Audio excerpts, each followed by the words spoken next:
નમસ્કાર મિત્રો, દેશ અને દુનિયાના સુપરફાસ્ટ સમાચારમાં તમારું સ્વાગત છે। રથયાત્રામાં અમી છાંટણા। ભગવાન જગન્નાથજીની રથયાત્રા સરસપુરથી દરિયાપુર આવી પહોંચી। આ દરમિયાન વાતાવરણમાં પલટો આવતા રથયાત્રામાં અમી છાંટણા જોવા મળ્યા છે।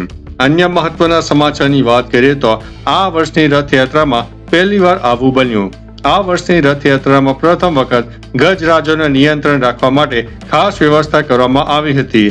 હાથીઓની હિલચાલ પર સતત નજર રાખવા માટે અનુભવી મહાવતો સાથે વિશેષ ટીમ તૈનાત કરવામાં આવી। આ આયોજનના કારણે ભક્તોની ભારે ભીડ વચ્ચે ગજરાજો શાંતિપૂર્ણ અને નિયંત્રિત રીતે આગળ વધ્યા। તંત્રના આ નવા પ્રયાસથી સમગ્ર રથયાત્રા દરમિયાન સુરક્ષિત અને સુવ્યવસ્થિત માહોલ પણ જળવાયો હતો। અન્ય મહત્વના સમાચારની વાત કરીએ તો સીએમએ કર્યું રથયાત્રાનું રિયલ ટાઈમ મોનિટરિંગ।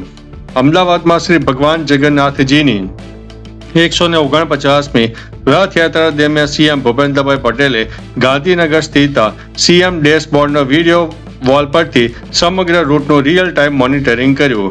તેમણે રથનું લાઈવ લોકેશન, એઆઈ અને ડ્રોન ટેકનોલોજી દ્વારા કરવામાં આવતી સુરક્ષા વ્યવસ્થા તેમજ નિગરાનીની વિગતવાર માહિતી મેળવી। રથયાત્રાને સુરક્ષિત, સુવ્યવસ્થિત અને સરળ બનાવવા રાજ્ય સરકાર દ્વારા ખાસ વ્યવસ્થા કરવામાં આવી છે। અન્ય મહત્વના સમાચારની વાત કરીએ તો ગુજરાતમાં ભૂકંપ। કચ્છ જિલ્લામાં આજે 2 ભૂકંપના આંચકા નોંધાયા છે। લોકોમાં થોડા સમય માટે તો ભયનો માહોલ સર્જાયો।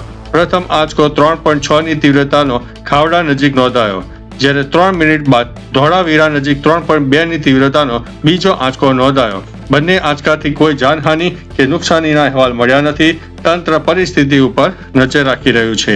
અન્ય મહત્વના સમાચારની વાત કરીએ તો મોરબી જિલ્લામાં વાતાવરણમાં પલટો। મોરબીમાં વહેલી સવારથી જ વાતાવરણમાં પલટો આવ્યો। વાદળછાયા વાતાવરણ વચ્ચે શહેર તેમજ ગ્રામ્ય વિસ્તારમાં વરસાદી ઝાપટા વરસી ગયા। ટંકારા પંથક સહિત મહેન્દ્રનગર, વાવડી, રવાપર, લીલાપર, રાજપર અને આસપાસના ગામોમાં પણ સારો વરસાદ નોંધાયો। વરસાદથી લાંબા સમયથી અનુભવાતી ગરમીમાંથી લોકોને રાહત મળી છે। ચોમાસાના વરસાદથી ખેડૂતોમાં ખુશીનો માહોલ વધ્યો છે। અન્ય મહત્વના સમાચારની વાત કરીએ તો સરસપુર મંદિર પાસે વ્યક્તિ બેભાન, હોસ્પિટલ ખસેડવામાં આવ્યો। ભગવાનની રથયાત્રા દરમિયાન સરસપુર મંદિર પાસે એક વ્યક્તિની તબિયત બગડતા બેભાન થયો હતો। યુવકની તબિયત બગડતા સ્થળ ઉપર હાજર લોકોએ તેને સારવાર અર્થે હોસ્પિટલમાં ખસેડવામાં આવ્યો। જણાવીએ, ભગવાન જગન્નાથજીની રથયાત્રા હાલમાં ધીરે ધીરે મોસાળ સરસપુર ખાતે પહોંચી રહી છે। અન્ય મહત્વના સમાચારની વાત કરીએ તો સોના અને ચાંદીના ભાવ ધડામ। વૈશ્વિક અસરો વચ્ચે સોના અને ચાંદીના ભાવોમાં સતત ઘટાડો નોંધાઈ રહ્યો છે। મલ્ટી કોમોડિટી એક્સચેન્જ પર બંને કિંમતી ધાતુઓના ભાવ ગગડી ચૂક્યા છે।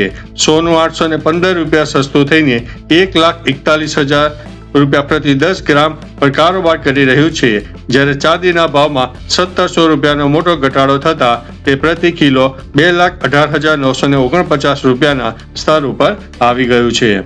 અન્ય મહત્વના સમાચારની વાત કરીએ તો ભગવાનના મોસાળમાં રસોડા ધમધમ્યા। અમદાવાદની રથયાત્રામાં દર વર્ષે હજારો ભાવિક ભક્તો દૂર દૂરથી આવે છે, ત્યારે તેમની માટે ખાસ પ્રસાદીનું આયોજન છે।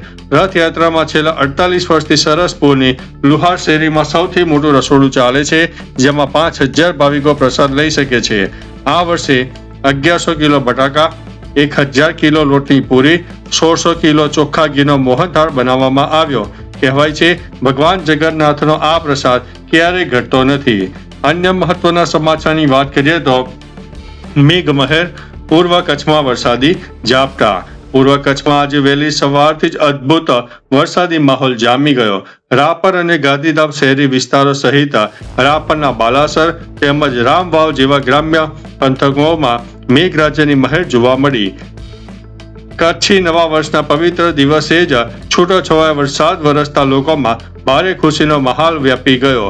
આ સોનેરી વરસાદના પગલે સ્થાનિક ખેડૂતોમાં પણ આગામી સમયમાં સારો પાક થવાની નવી આશા જાગી રહી છે। અન્ય મહત્વના સમાચારની વાત કરીએ તો આઈઆરસીટીસીની નવી વેબસાઇટ લોન્ચ। રેલવે મુસાફરો માટે આઈઆરસીટીસીની નવી બીટા વેબસાઇટ 15 જુલાઈ 2026થી શરૂ કરવામાં આવી। આ નવા અપગ્રેડમાં યુઝર્સને લોગિન વખતે કંટાળાજનક કેપ્ચા કોડ ભરવામાંથી મુક્તિ મળશે। આ ઉપરાંત તમામ ક્લાસની સીટોની ઉપલબ્ધતા એક સાથે સ્ક્રીન ઉપર જોઈ શકાશે. આ આધુનિક સિસ્ટમમાં ફાસ્ટર ચેકઆઉટ અને પેસેન્જર ડિટેલ સેવ રાખતી ઇઝી રિપીટ બુકિંગ સુવિધાને કારણે ટિકિટ બુકિંગનો સમય ખૂબ જ ઘટી જશે. અન્ય મહત્વના સમાચારની વાત કરીએ તો આખી દુનિયા માટે ખરાબ સમાચાર.